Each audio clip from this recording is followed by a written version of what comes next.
नमस्कार दोस्तों, मेरे यूट्यूब चैनल में आपका स्वागत है। और आज हम लोग देखने वाले हैं सीटेट प्रीवियस ईयर क्वेश्चन जो पहले पूछ चुका है, उसका हम आज एनालिसिस करने वाले हैं। और देखिए, पहला क्वेश्चन दे दिए, हम स्टार्ट करते हैं कि प्राथमिक कक्षाओं में एक गणितीय अवधारणा के विकास में निम्नलिखित निर्देशों का अनुक्रम किस प्रकार किया जाना चाहिए। ये दिसंबर 2018 क्वेश्चन है। इसमें कह रहे हैं कि जो प्राथमिक कक्षाओं में जो बालक पढ़ता है उसको गणितीय विकास कैसे करना है।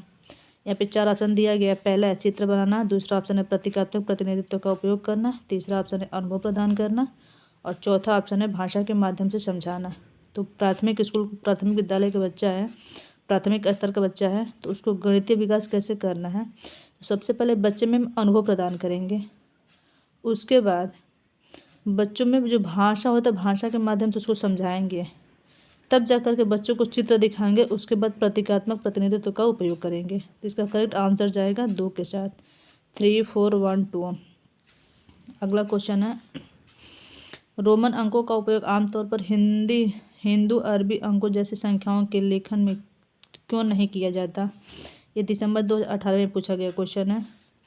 इसमें पहला ऑप्शन है कि रोमन अंक स्थानीय मान का नियोजन नहीं करते हैं, इसलिए इन अंकों का उपयोग करके गणना करना मुश्किल होता है। अगला देखते हैं ऑप्शन क्या दिया गया है। रोमन अंकों को याद करना मुश्किल है। यहाँ पे याद करना क्या है, निगेटिव है। रोमन अंकों का उपयोग करके संख्याओं को बनाना एक जटिल कार्य है। जटिल भी क्या है, निगेटिव वर्ड है। यहाँ पर बच्चे अंग्रेजी वर्णमाला और रोमन अंकों में भ्रमित हो जाते हैं। भ्रमित भी क्या है, निगेटिव वर्ड है। इसका करेक्ट आंसर जाएगा ए के साथ, ऑप्शन नंबर ए। रोमन अंक स्थानीय मान का नियोजन नहीं करते हैं, इसलिए इन अंकों का उपयोग करके गणित करना मुश्किल होता है। अगला क्वेश्चन देखेंगे हम, क्वेश्चन नंबर 3। गणित में प्रतिफल इसलिए विकसित किए गए हैं ताकि, ये भी दिसंबर 2018 में पूछा हुआ क्वेश्चन है, गणना के लिए बच्चों को लघु विधियाँ बताई जाए। हो सकता है, आगे देखते हैं, विभिन्न शैक्षणिक सर्वेक्षण में बच्चों की उपलब्धि बढ़ाई जाए। बच्चों की उपलब्धि बढ़ाने से कोई मतलब है नहीं। अगला है, बच्चों द्वारा हासिल की जाने वाली कक्षावार दक्षता और कौशल को परिभाषित किया जाए। अगला देखते हैं, वर्ष के अंत परीक्षाओं के लिए बच्चों को तैयार किया जाए। नहीं, जरूरी नहीं कि बच्चों को परीक्षाओं के लिए तैयार करेंगे। इसका करेक्ट आंसर लग रहा है, गणित में प्रतिफल इसलिए विकसित किए गए हैं ताकि बच्चों द्वारा हासिल की जाने वाली कक्षावार दक्षता और कौशल को परिभाषित किया जाए। करेक्ट आंसर हो जाएगा इसका तीसरा। इस तरह से अगला क्वेश्चन देखते हैं हम। क्वेश्चन नंबर 4 है, बच्चों के बीच गिनती के कौशल को विकसित करने के लिए निम्नलिखित में से कौन सा पूर्ण संख्या अवधारणा के रूप में सीखने के लिए आवश्यक नहीं है। ये भी दिसंबर 2018 का पूछा हुआ क्वेश्चन है। क्या पूछा है कि नहीं है, इसको ध्यान में रखेंगे हम लोग। पहला ऑप्शन दिया है एक संगतता, दूसरा है क्रमबद्धता, ये तो है, एक संगतता भी है। संख्या नाम यादृच्छिक रूप से पढ़ना, ये नहीं है। अगला है समूह भी बनाना है। तो इसका करेक्ट आंसर क्या जाएगा, सी के साथ जाएगा, संख्या नाम यादृच्छिक रूप से पढ़ना, ये नहीं है। अगला क्वेश्चन नंबर 5 देखते हैं, गणित सीखने के संबंध में निम्नलिखित में से कौन सा कथन सत्य है। ये भी दिसंबर 2018 का पूछा हुआ क्वेश्चन है। गणित सीखने के लिए एक कठिन विषय है, कठिन विषय नहीं है, ये निगेटिव वर्ड है।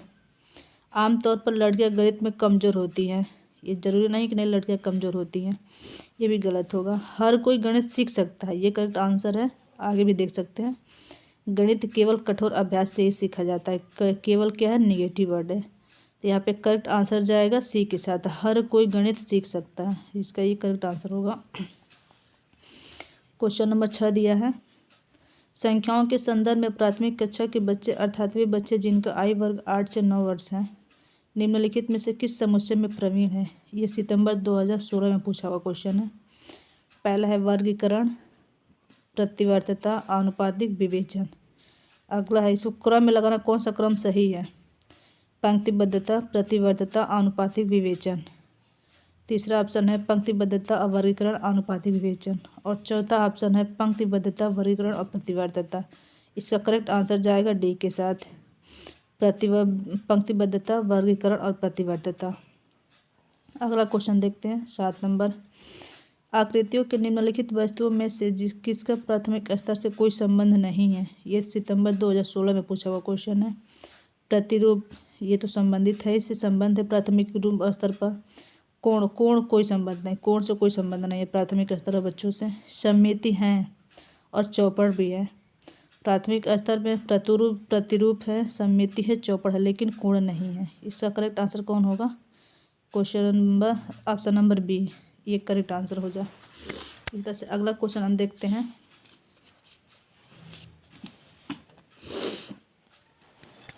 क्वेश्चन नंबर 8 देखते हैं।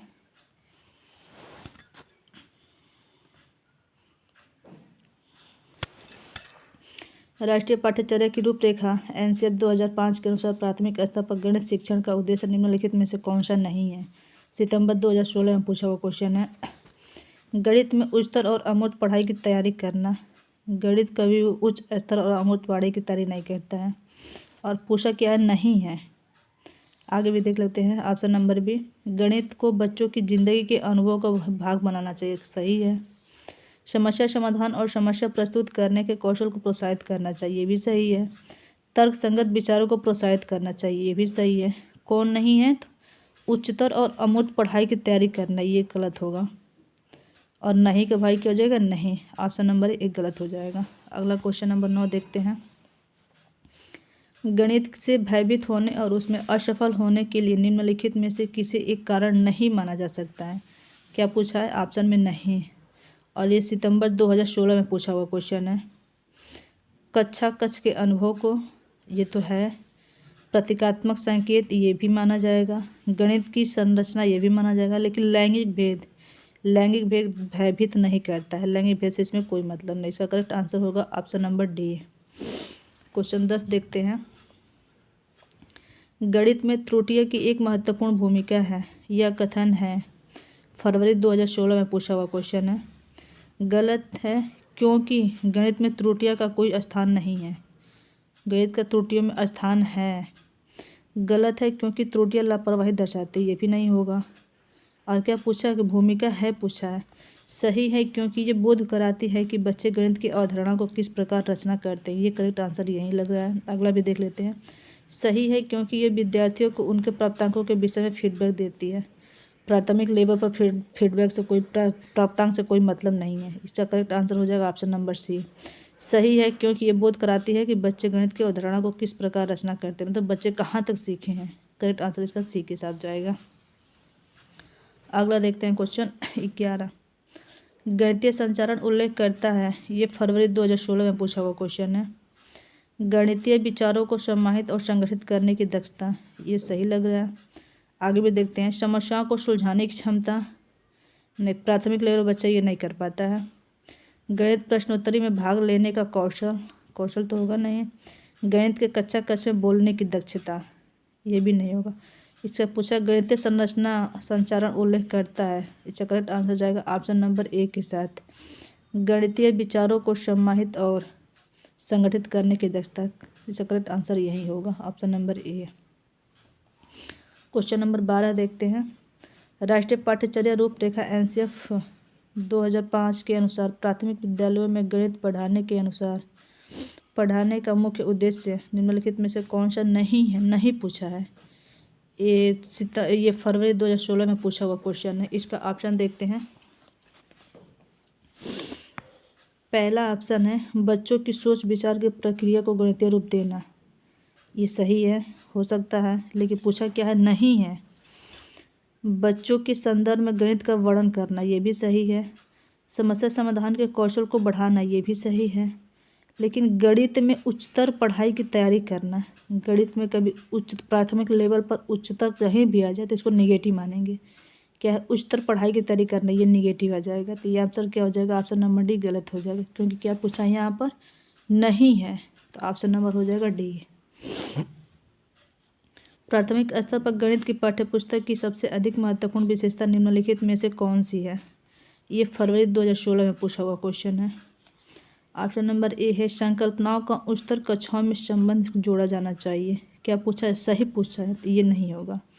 उच्चतर आगे गलत हो। प्राथमिक लेवल पर उच्चतर कहीं भी आ जाए निगेटिव माना जाएगा। संकल्पनाओं को जटिल से सरल रूप में प्रदर्शित किया जाना चाहिए, नहीं। प्राथमिक लेवल पर सरल से जटिल की तरफ जाना चाहिए। यहाँ पे जटिल से सरल दे दिया है, तो ये क्या हो जाएगा? निगेटिव वर्ड हो जाएगा। संकल्पनाओं को पूर्णतः श्रेणीबद्धता में प्रस्तुत किया जाना चाहिए। जरूरी नहीं कि नहीं बच्चों को श्रेणीबद्ध करके ही पढ़ाएं, ये भी नेगेटिव हो जाएगा, गलत हो जाएगा।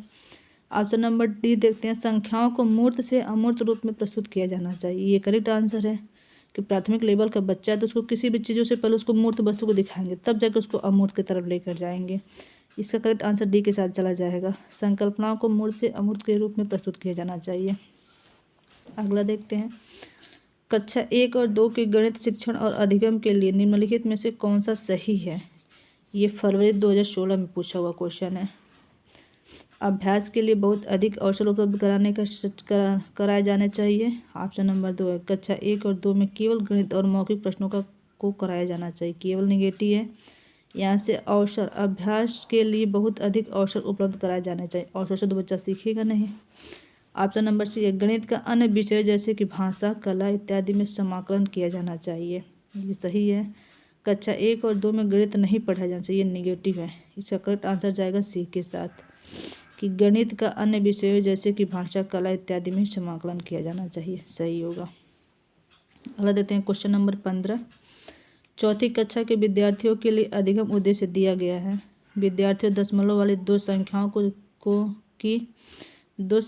की जो कि दशमलव के 2 स्थान तक हैं को क्रम में रखने और उनकी तुलना करने की योग्यता रखता है। पहला ऑप्शन है, यह अधिगम का उद्देश्य उल्लेख करता है। सितंबर 2015 में पूछा हुआ क्वेश्चन है। प्रक्रियात्मक ध्येय को नहीं, सुव्यवस्थित ध्येय को नहीं, सामाजिक ध्येय को नहीं, विषयात्मक ध्येय को करता है। चौथी कक्षा में विद्यार्थियों के लिए अधिगम उद्देश्य दिया गया है। विद्यार्थी दशमलव वाली 2 संख्याओं की जो कि दशमलव के 2 स्थान तक को क्रम में रखने और उनकी तुलना करने की योग्यता रखता है, विषयात्मक ध्येय है। इस तरह से हम लोग 15 क्वेश्चन देखे हैं एनसीईआरटी से लेकर के।